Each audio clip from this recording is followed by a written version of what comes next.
React করতে পারে এগুলো আপনারা জানেন না। ওইখানে গিয়ে কেন আপনাদেরকে গোলমাল সৃষ্টি করতে হবে? আজকের এই মিছিল, এই যে আন্দোলন, এটা আমাদের নেতা আমাদেরকে বলে দেয় না যে করো দিয়ে। আমাদের নেতার ব্যাপারে যখন কটূক্তি করা হবে অবশ্যই সেটা বাংলাদেশের কোটি জনগণের বুকে দাগ কাটবে, এটাই স্বাভাবিক। আমি আরেকটা ঘটনা বলতে চাই। জানেন এই নতুন দল এনসিপি, তারা প্রথম ঘটনাটি হলো তারা সারা দেশব্যাপী তাদের প্রচার প্রচারণা করছে, ভালো কথা। তারা কি করলো, গোপালগঞ্জে যাবে, যাওয়ার আগে সেখানে একটা উস্কানিমূলক পরিস্থিতি তৈরি করলো এবং সেখানে তারা তাদের কর্মসূচির নামটিও পাল্টালো এবং পরবর্তীতে যখন ইন্টারনেটে সোশ্যাল মিডিয়ায় ব্যাপকভাবে প্রচারিত হলো যে শেখ মুজিবুর রহমানের কবর ভেঙে ফেলা হবে, তারা সেটিকে কোন রকম গ্রাহ্য না করে, আরে ভাই বাংলাদেশে থাকেন, বাংলাদেশের মাটিতে থাকেন, কোন জেলার মানুষের সেন্টিমেন্ট কি, কোন জেলার মানুষ কোন কথা বললে কিভাবে রিয়াক্ট করতে পারে এগুলো আপনারা জানেন না। রাজনীতি অনেক দূরের কথা, আপনাদেরকে প্রাইমারি স্কুলে পাঠায় না।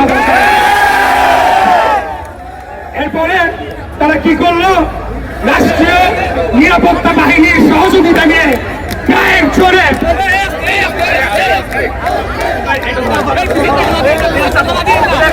রাষ্ট্রীয় বাহিনীর সহযোগিতা নিয়ে তারা সেখানে নিজেদের বাহাদুরি দেখানোর জন্য গোপালগঞ্জে গিয়ে তারা জোর জবরদস্তি করে একটা পরিস্থিতি তৈরি করল। আপনারা মুজিববাদ হটাতে চান, বাংলাদেশে অনেক জায়গা আছে, ওইখানে গিয়ে কেন আপনাদেরকে গোলমাল সৃষ্টি করতে হবে? সেটাই আজকে জনমনে প্রশ্ন উঠেছে। এরা জানে নির্বাচন হলে তারা একটা দুইটা আসন পাবে কিনা তার কোনো ঠিক নাই। 1991 সালে ঢাকা শহরে জামাতে ইসলামীর 7টি আসনের 7টিতে তারা জামানত বাজেয়াপ্ত হয়েছে। বসুন্ধরা টিস্যু, অশুদ্ধতার বিরুদ্ধে এক বিন্দুও ছাড় নয়। এনসিপি এরা সব একই সূত্রে গাথা। তারা চায় না বাংলাদেশে একটা স্বাভাবিক সুস্থ নিরাপদ পরিবেশ বজায় থাকুক, যাতে করে তারা বলতে পারে নির্বাচনের পরিবেশ নাই এবং আমরা যখনই কোনো ঘটনা ঘটে তারপরেই তাদের পার্টি নেতাদের মুখে। আমি একটা প্রতিজ্ঞা আপনাদের সামনে করতে চাই। আমাদের নেতা প্রথমে ডিসেম্বর বলেছিলেন, পরবর্তীতে বর্তমান অন্তর্বর্তীকালীন সরকার প্রধানের সাথে আলাপ আলোচনা করে আমরা জানতে পারি ফেব্রুয়ারিতে উনি রাজি হয়েছে। উনি রাজি, আমরা রাজি।